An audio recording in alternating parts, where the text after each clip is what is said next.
Lenses क्या होते हैं? लेंसेज ऐसे ट्रांसपेरेंट मटेरियल्स होते हैं जिनमें केवल दो सरफेस होती हैं, जिसमें केवल दो सरफेस होती हैं and at least one surface should be curve. आप इसी को देख लो, ये लेंस है क्या? पहले तो देखो क्या इसमें दो सरफेस है? हाँ, एक सामने वाली जो आपकी तरफ है और एक वो वाली जो मेरी तरफ है। तो लेंसेज ऐसे ट्रांसपेरेंट मटेरियल्स होते हैं जिनमें दो सरफेसेस होती हैं और इन दोनों सरफेसेस में से कम एक सरफेस को क्या होना चाहिए? कर्व होना चाहिए। अगर दोनों कर्व हैं तो बहुत अच्छी बात है, but at least one surface should be curve. तो इंट्रो में आप लिखो, इंट्रो में यूनिट आपका लेंस है, कई सारे छोटे छोटे चैप्टर्स होंगे इसमें लेंस में, और इसके इंट्रो में आप लिख सकते हो, हेडिंग डाल सकते हो लेंसेज, और लिख सकते हैं these are such transparent materials, these are such transparent materials,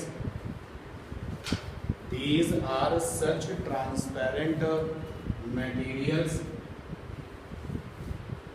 bounded by only two surfaces, only two surfaces underline कर देना, bounded by only two surfaces, bounded by only two surfaces, only two surfaces को underline कर लो, and at least one surface, and at least one surface, at least one surface should be curved, at least one surface should be curved, at least one surface should be curved। तो ऐसा transparent material जिसमें केवल दो surfaces हो, तो आप समझ सकते हो कि अगर इसमें केवल दो ही सरफेसेस होंगी, ऐसे मटेरियल जिसमें केवल दो सरफेसेस होंगी तो वो चपटे होंगे, लैमिनर होंगे, यानी उनमें क्या मिलेगा? एरिया मिलेगा, वॉल्यूम जैसी कोई चीज नहीं होगी, या वॉल्यूम अगर जबरदस्ती निकालोगे तो बहुत छोटी सी वैल्यू आएगी।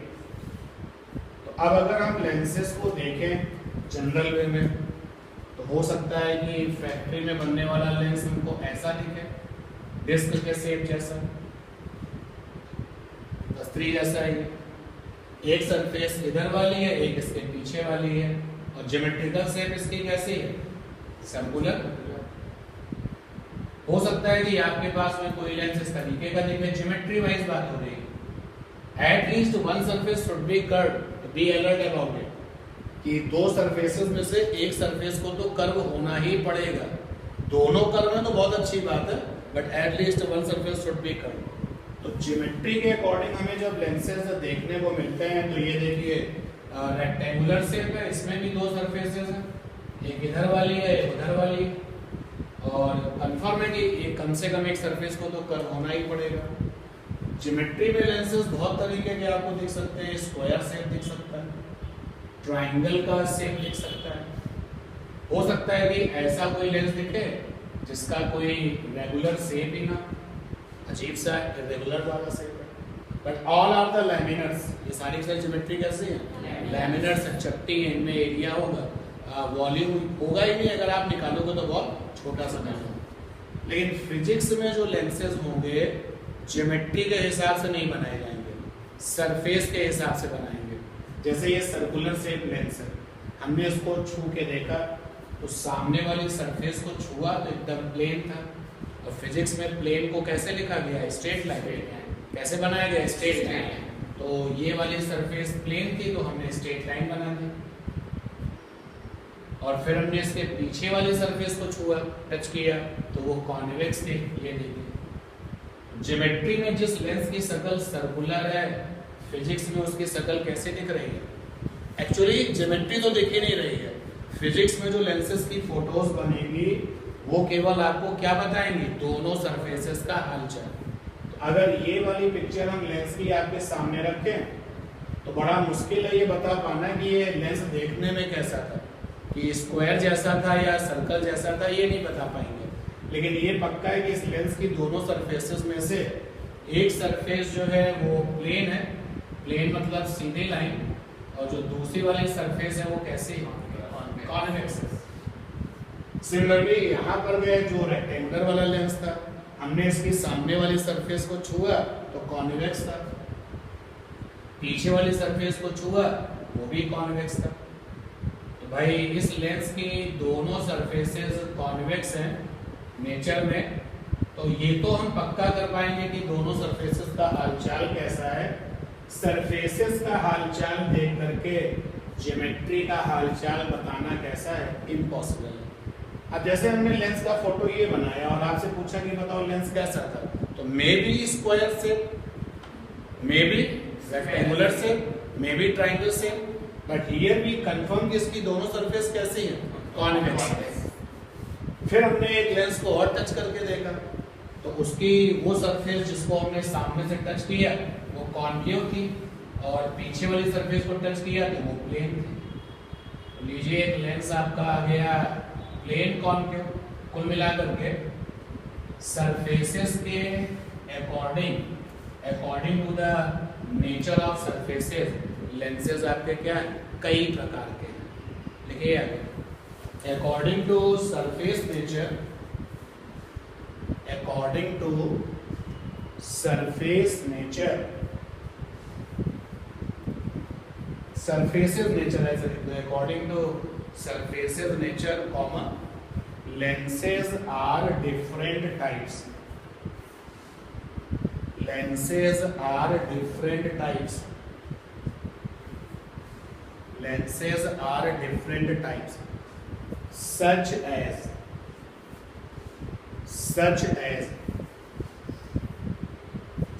के बाद एक अगली लाइन पे RW लिखो। RW मतलब रफर, ये तुम्हारे काम का पॉइंट है हमेशा।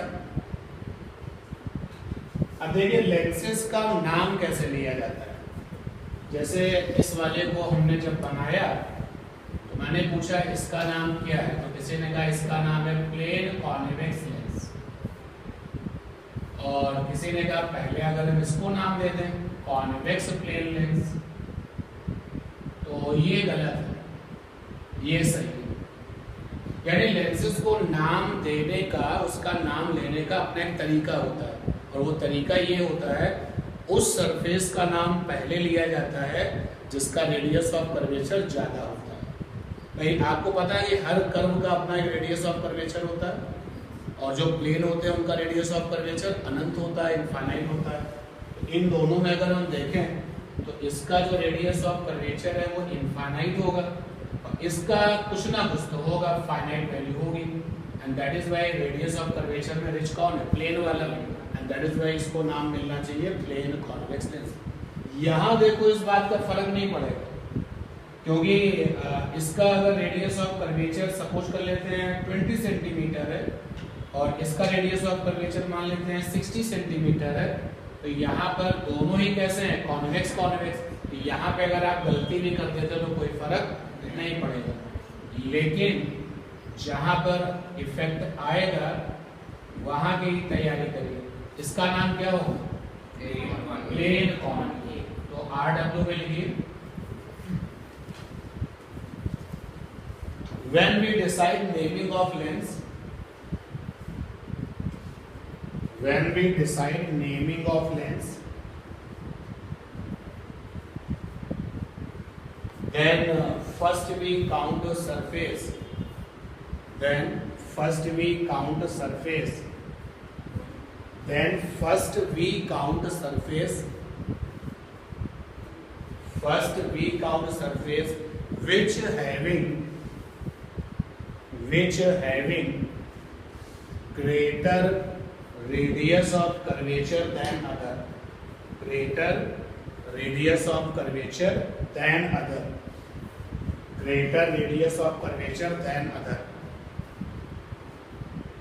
greater radius of curvature than other। मैं दोबारा उस पॉइंट को बोल देता हूँ, कहीं कुछ अगर मिसिंग हो तो आप नोट कर लें।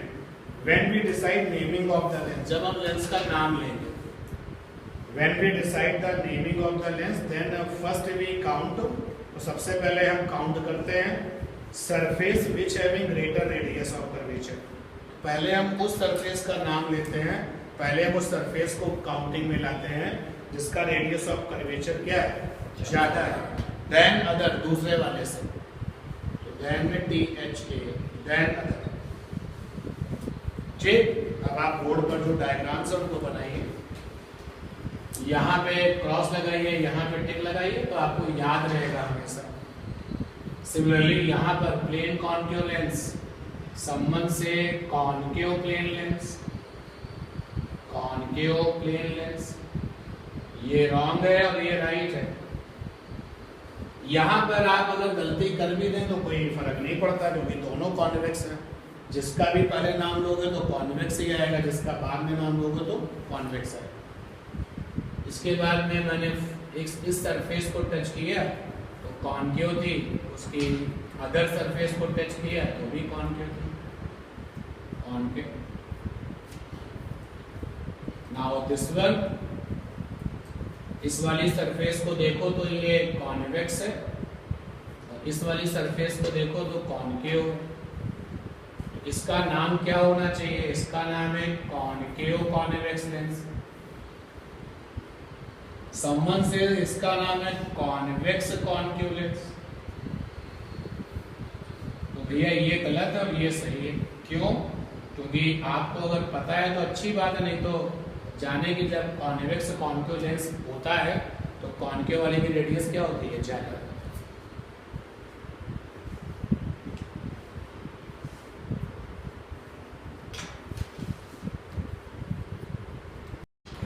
अगर लेंसेज किसी लाइट को फेस करें तो रिफ्रैक्शन कितने बार होगा?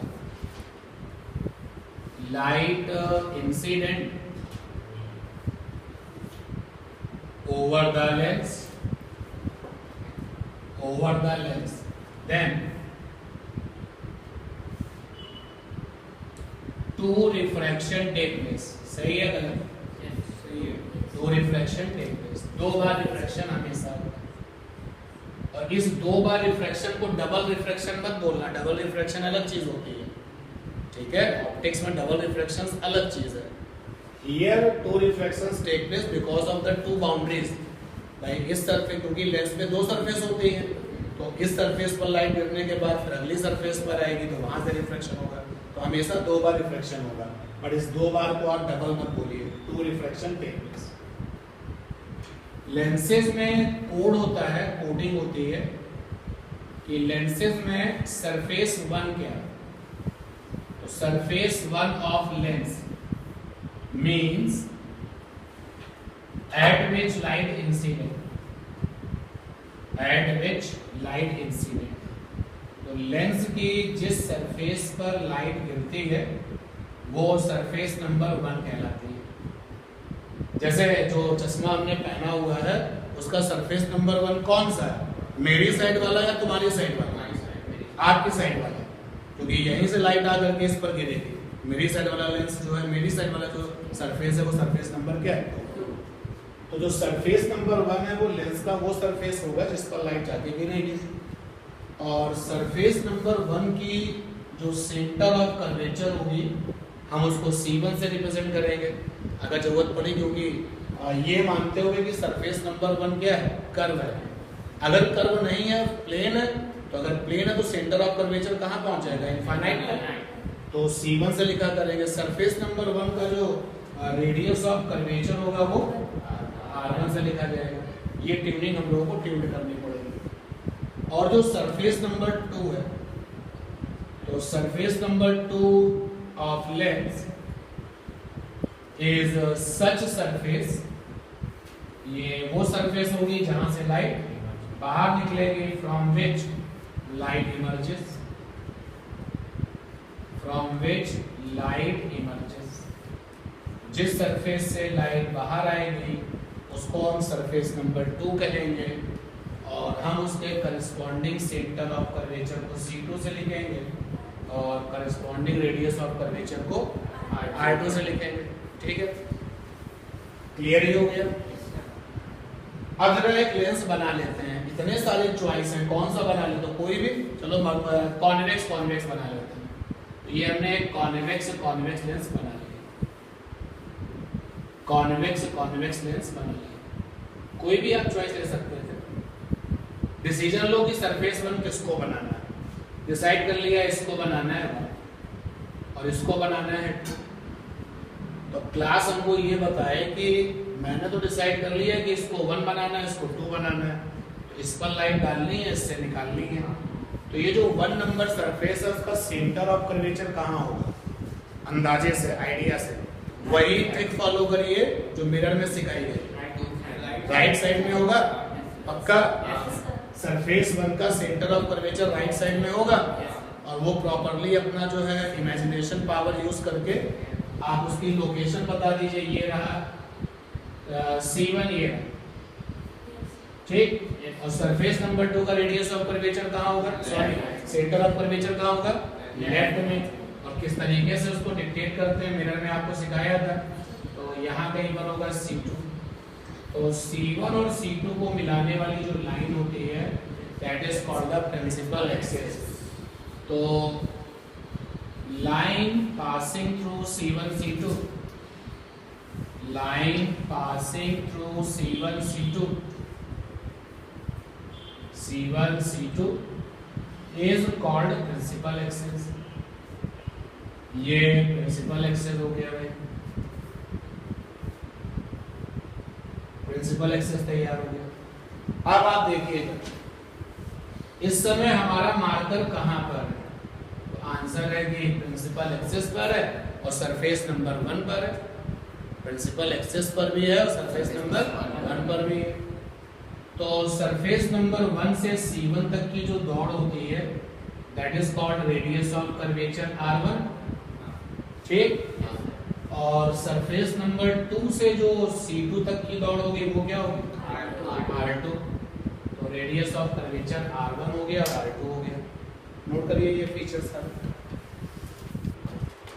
तो एक बार हम किसी भी लेंस को फिर से बनाते हैं और मिनिमम रिक्वायरमेंट में सजा लेते हैं।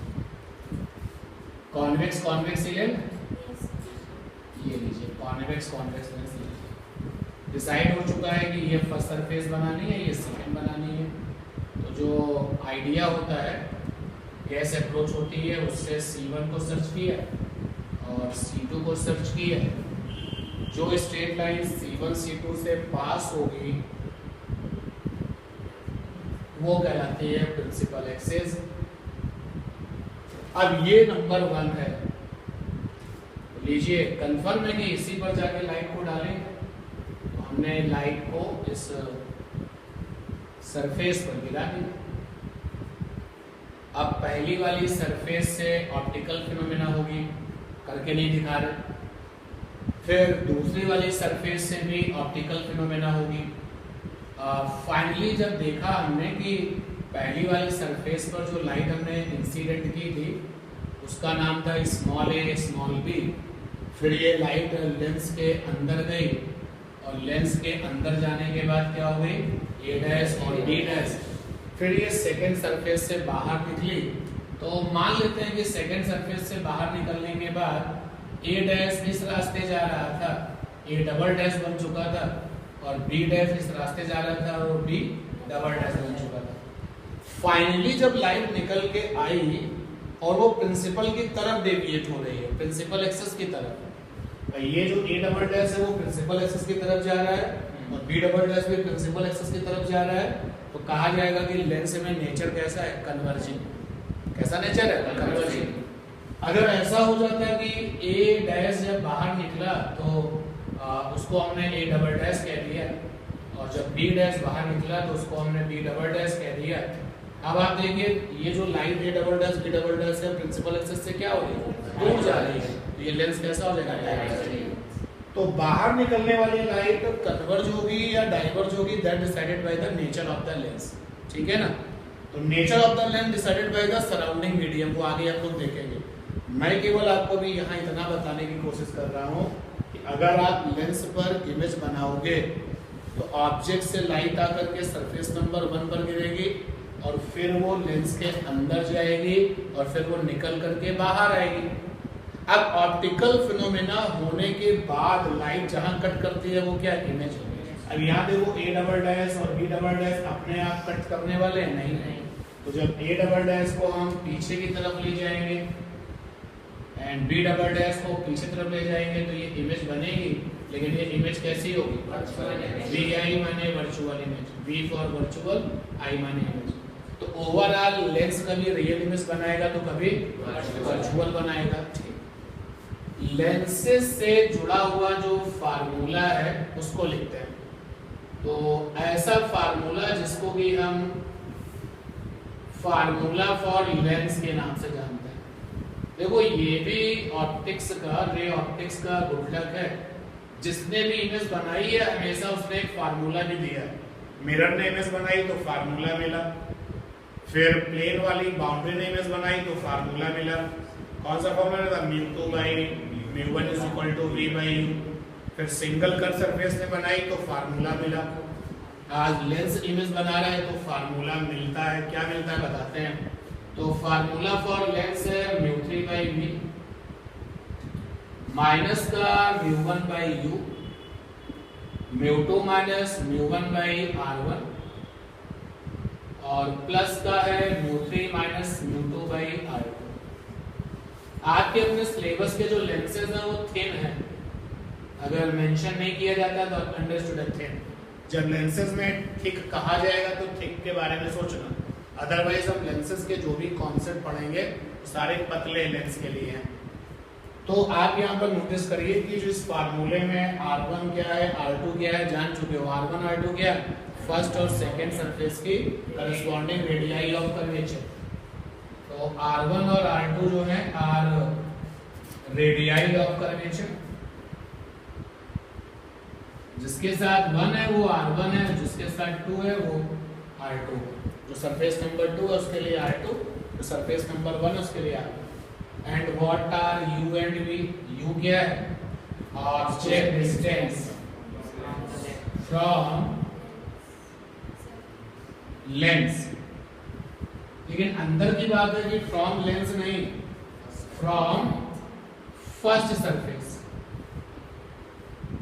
First surface of lens. Reality ये लिखी है जो लेंस की पहली सरफेस है वहां से ऑब्जेक्ट डिस्टेंस। जैसे ये देखिए ये पहला सरफेस है, पहले सरफेस से ऑब्जेक्ट की डिस्टेंस। पहला सरफेस और दूसरा सरफेस के बीच में जो ये गैप होता है उसको लेंस की थिकनेस कहते हैं, मोटाई कहते हैं। तो T for the thickness of the lens. Actually thin क्या, लेंस अपना थिन है। आप इस वाले एग्जांपल को देखो ना, कितना पतला लेंस है।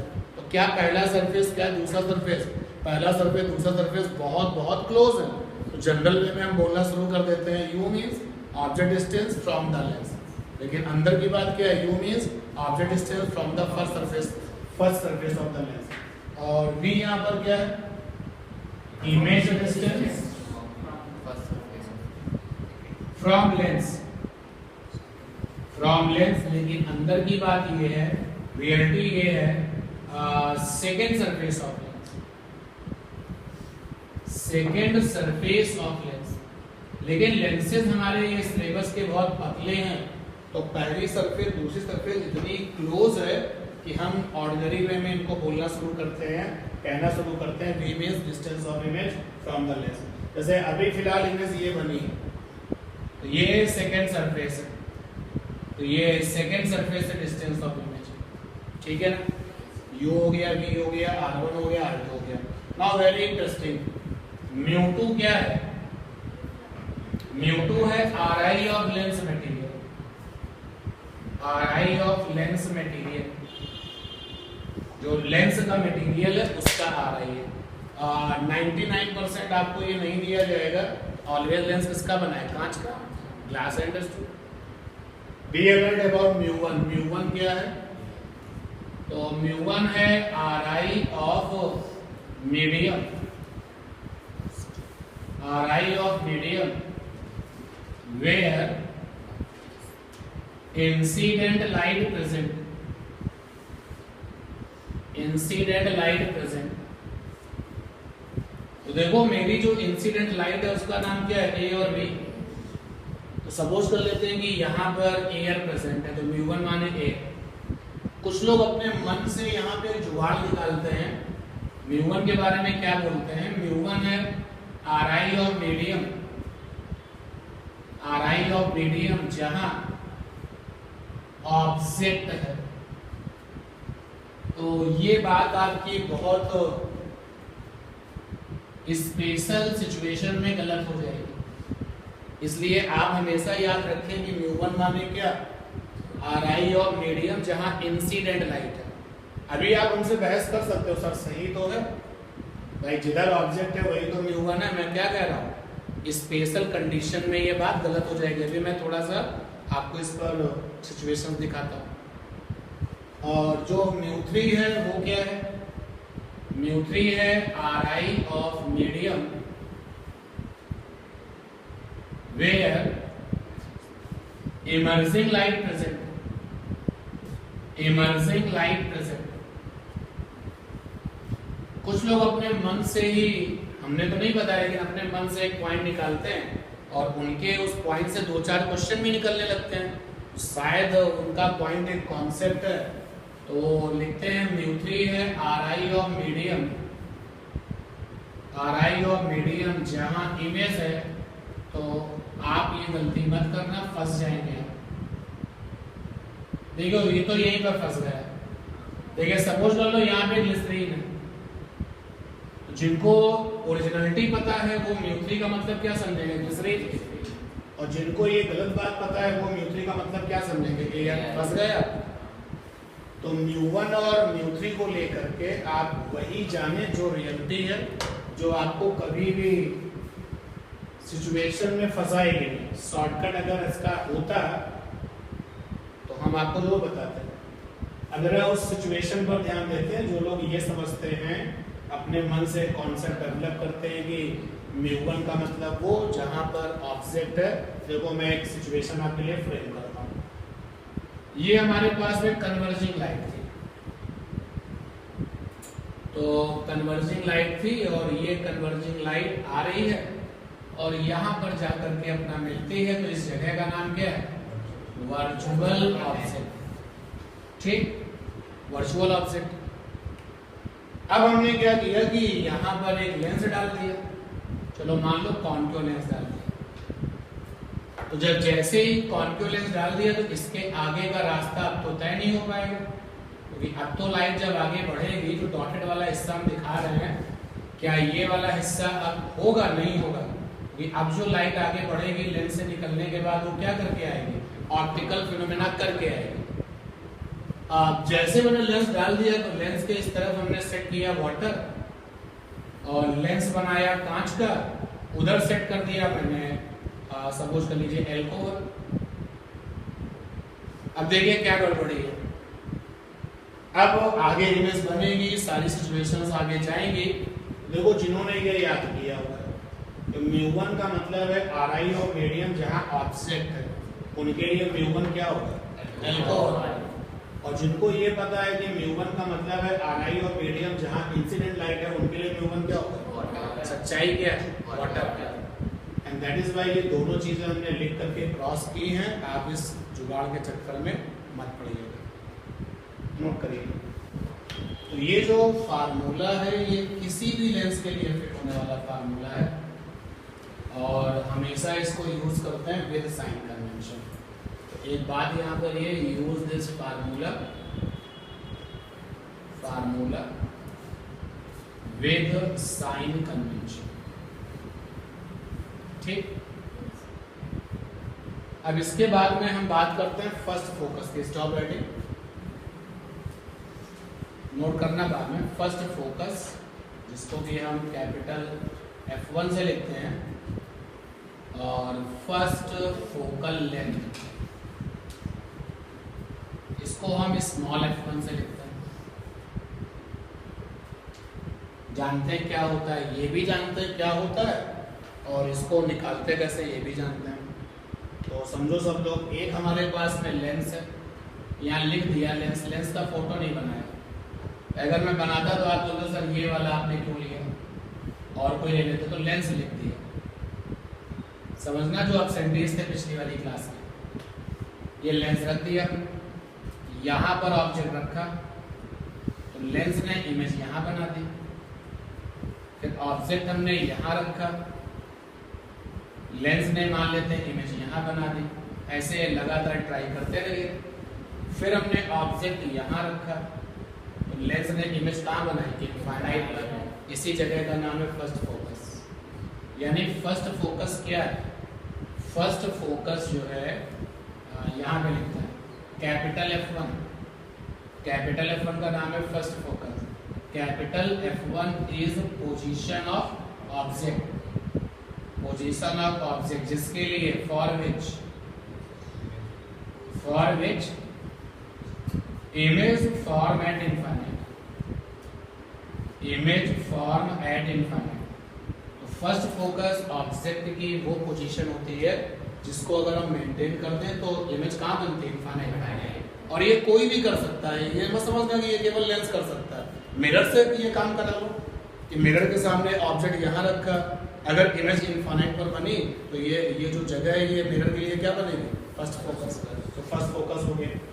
अब ये हो गया फर्स्ट फोकस क्योंकि इमेज इनफाइनाइट पर बन रही है, इमेज इज एट इनफाइनाइट और ये ऑब्जेक्ट है। तो लेंस से जो ये डिस्टेंस होती है, रूल बुक के अकॉर्डिंग चले गए तो वस्तु की दूरी है डिस्टेंस ऑफ ऑब्जेक्ट, इसी को कहते हैं फर्स्ट फोकल लेंथ। तो डिस्टेंस ऑफ फर्स्ट फोकस जब कॉपी करें तो फर्स्ट फोकस का F कैपिटल है, from lens is called first focal length small f1। Actually small f1 जो है वो u होता है। अब देखिए अंडरस्टैंडिंग सिचुएशन क्या रहती है, अगर आपको जो है फर्स्ट फोकस और फर्स्ट फोकल लेंथ को मैथमेटिकली बताना है तो जब u बराबर f1 तब v बराबर इनफाइनाइट। ठीक है, अब हम ये चीज यहां से पिक करेंगे और यहां पर अप्लाई कर देंगे।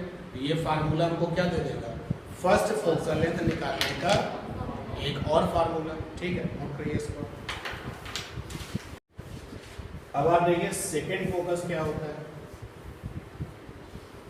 सेकेंड फोकस तो एक साथ इनको निकाल लेंगे, capital F2 and second focal length ये F2।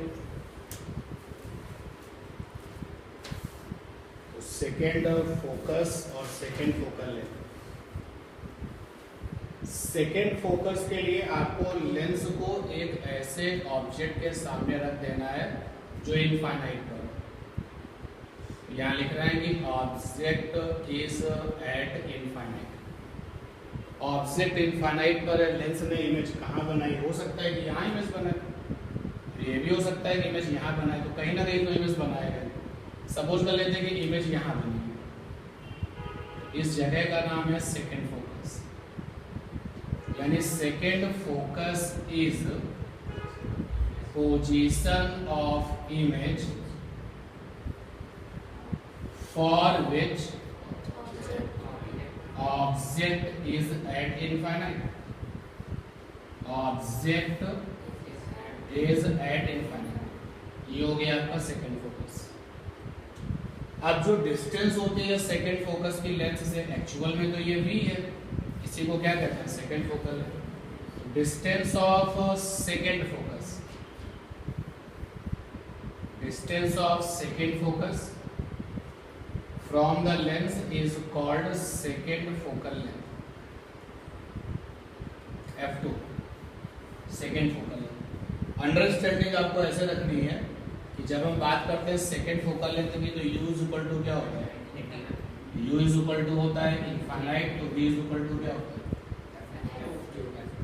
ठीक, तो यही जो आपका लेंस फार्मूला है, इसी फार्मूले से हम दोनों को निकालने का एक फ्रेश फार्मूला तैयार कर सकते हैं, अप्लाई करते हैं। सबसे पहले फर्स्ट के लिए, फिर बाद में सेकंड के लिए। रिजल्ट लिखेंगे, कैलकुलेशन करके आपको दिखाएंगे। तो u इज इक्वल टू है f1, v is equal to क्या है, इनफाइनाइट, फर्स्ट फोकल लेंथ के लिए। तो अप्लाई कर दो, u is equal to infinity, sorry f1, v is equal to infinite, ये तो खत्म हो जाएगा, जीरो हो जाएगा। ये कितना रह जाएगा, माइनस का μ1 by f1, right hand side में होगा μ2 minus μ1 by r1 plus μ3 minus μ2 by r2। ये आ जाएगा 1 by f1 is equal to, be alert, minus का 1 बाई μ1 और ये ब्रैकेट आ गया μ2 μ1 r1 प्लस का μ3 μ2 r2।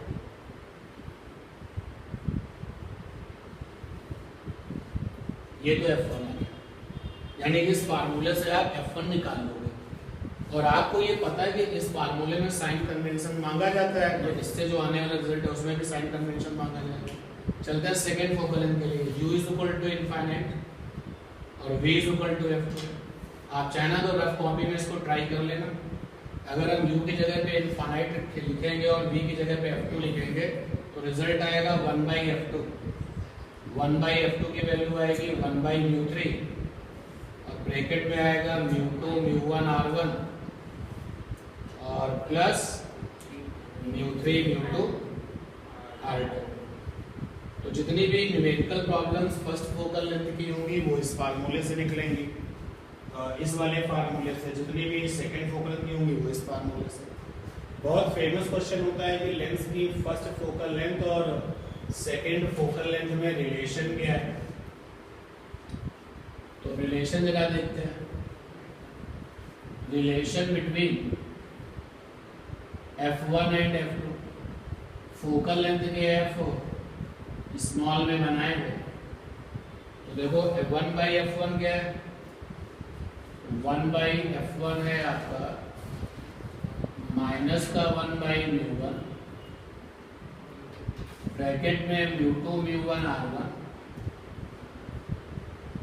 प्लस μ3 μ2 r2 और 1 बाई f2 क्या है, ये 1 बाई μ3 μ2 μ1 r1 प्लस μ3 μ2 r2। दोनों को डिवाइड कर लें, जब डिवाइड करेंगे तो 1 बाई f1 1 बाई f2 और ये देखिए ये ब्रैकेट तो कैंसिल हो जाएंगे, कट हो जाएंगे, क्या बनेगा माइनस का 1 बाई μ1 अपॉन में 1 बाई, ये आ जाएगा f2 by f1 is equal to minus का μ3 बाई, ये रिलेशन है। और भूलने की जरूरत नहीं कि μ1 वो होता है जहाँ पर इंसिडेंट लाइट होती है और μ3 वो होता है उस मीडियम का लाइट जहाँ पर इमर्सिंग लाइट होती है। तो पहले ये, फिर ये और फिर ये नोट करिए।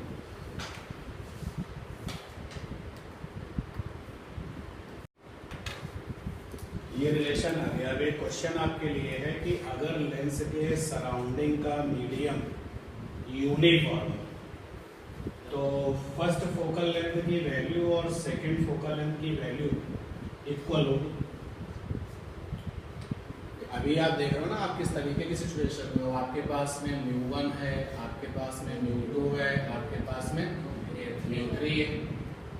और अगर ये स्टेटमेंट दिया जाए कि सराउंडिंग is uniform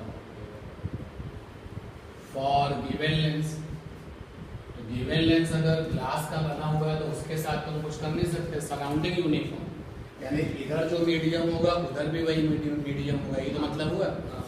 तो surrounding is uniform for given lens का मतलब सीधा सीधा हो जाएगा कि μ1 और μ3 आपस में क्या इक्वल है। तो f2 बाई f1 माइनस का μ3 बाई μ1 मॉड ले लिया। नेगेटिव का क्या मतलब है मैं पिछली क्लास में भी बता चुका हूँ, अभी थोड़ी देर में फिर बता देता हूँ।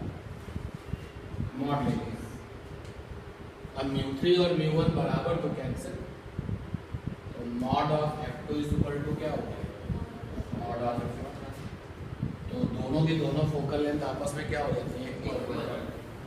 नेगेटिव ये बताता है कि दोनों फोकल लेंथ कभी सेम साइड में नहीं हो सकते, एक्सप्लेन कर देते हैं। ये क्लियर हो गया? क्या सीखा? When surrounding is uniform, then value of first focal length, that is f1, is equal to value of second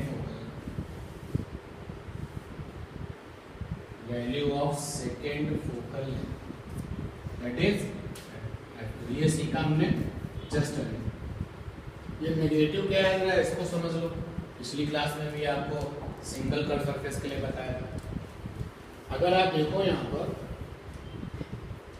rough work है, इसको नोट नहीं करना, तो f2 by f1 is equal to है माइनस का μ3 बाई μ1, तो कॉन्फिडेंस के साथ कहा जा रहा है कि RHS नेगेटिव होगा।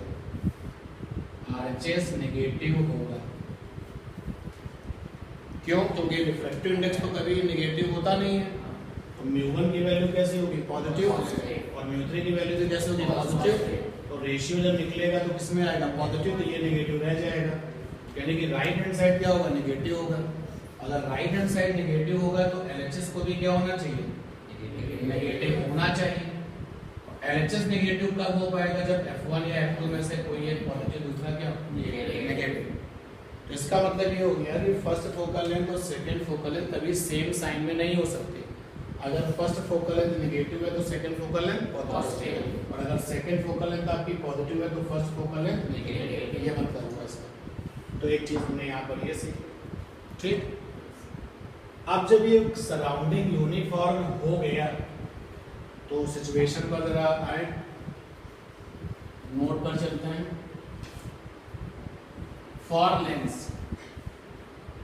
फार्मूला लिखा μ3 by v, μ1 by u, μ2 minus μ1 by r1 plus μ3 minus μ2 by r1। Surrounding is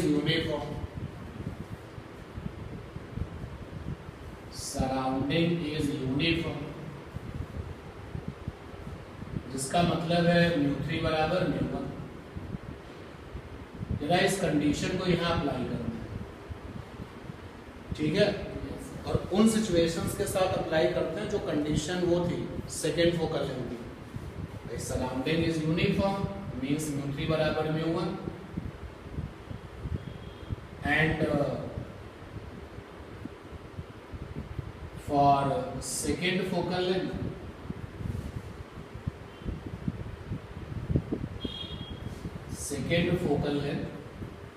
जिसको कि हमने f2 से लिखा था, तो इसी फार्मूले से f2 की वैल्यू कितनी आई थी 1 बाई f2 आया था 1 बाई μ3 और μ2 μ1 r1 प्लस μ3 μ2 r2 ये आया था। जहां जहां पर μ3 है वहां पर μ1 लिख सकते हैं, सराउंडिंग यूनिफॉर्म, ठीक है। और जहां जहां पर μ3 है वहां पर ये कंडीशन लगा दीजिए 1 by f2 1 by μ1 μ2 μ1 r1 plus μ1 μ2 r2 1 by f2 1 by μ1 μ2 μ1 r1। क्या यहाँ से नेगेटिव कॉमन कर लें, क्या बन जाएगा μ2 μ1 r2। होल कॉमन में कुछ है ब्रैकेट के अंदर 1 by f2 1 by μ1 μ2 minus μ1 whole common है, अंदर ब्रैकेट में क्या रहेगा 1 बाई r1 1 बाई r2। भूल मत जाइए कि जो लेंस का फार्मूला था उसी से तुमने फर्स्ट फोकल लेंथ निकाला था, उसी से तुमने सेकंड फोकल लेंथ निकाला था, और वो साइन कन्वेंशन मांग रहा था, तो ये भी क्या मांगेंगे? Sign convention. यानी इस फार्मूले में साइन कन्वेंशन चलेगा, इसकी हेल्प से जो आने वाला है वो भी क्या मांगेगा? Sign convention. 1/f2 अलग अलग डिवाइड कर दीजिए, तो μ2 μ1, या ये सोचो कि 1/μ1 से ब्रैकेट में क्या करना है? मल्टीप्लाई कर दें, 1/r1 1/r2 1/f2 μ2/μ1 माइनस का 1 ब्रैकेट में r1। और हमें ये भी पता है कि जब सराउंडिंग यूनिफॉर्म होता है तो मॉड ऑफ f2 बराबर क्या होता है? Mod of f1। मान लिया f के इक्वल, सपोज कर लिया किसके इक्वल? f। तो यहाँ पे 1/f लिख सकते हैं, और μ2/μ1 -1 ब्रैकेट में r1 r2। ये जो रिजल्ट आया इसको बोलते हैं लेंस मेकर फार्मूला। ये आया तो ऐसा है, लेकिन हम लोग इसको और थोड़ा सा जनरलाइज बना करते हैं। Maker formula, lens maker formula निकल गया, इसको थोड़ा और जनरलाइज करते हैं। तो 1/f, what do you mean by f? Second focal length, ठीक है ना। और सराउंडिंग यूनिफॉर्म है, तो वैल्यू के मामले में जो फर्स्ट फोकल लेंथ है और जो सेकंड फोकल लेंथ है वो क्या हो चुका है? इक्वल। आप सिंपली f को फोकल लेंथ भी कह सकते हो, लेकिन कोई अगर आपको नॉक करे कि ये f क्या है मेकर फार्मूले में, तो सेकंड फोकल है। और यहाँ पर आप देखिए μ2 क्या था? लेंस के मटेरियल का आ रहा है, तो μ2 का मतलब हो गया mu lens material, mu lens material. और ये μ1 क्या है? सराउंडिंग। और यहां से r1 है। और थोड़ा जनरलाइज कर लें, 1/f is equal to μ/μ dash -1 bracket में r1 है। तो जब हम इसको अप्लाई करेंगे तो हम यहां से पिक करेंगे फार्मूला। म्यू क्या होगा? ri of lens material. तो यहाँ पे म्यू क्या है? ri of lens material, ri of lens material. और म्यू डैश क्या है? ri ऑफ सराउंडिंग, ठीक। और r1 r2 का रेडियस ऑफ कर्वेचर। क्या तुम इस फार्मूले में साइन कन्वेंशन नहीं लगाओगे? नहीं लगाएंगे, क्योंकि ये मेन उससे रिजल्ट से आया है। जिस रिजल्ट को इस फार्मूले से बनाया जाएगा उसमें हमेशा क्या रहता है? Sign convention. नोट कर लो।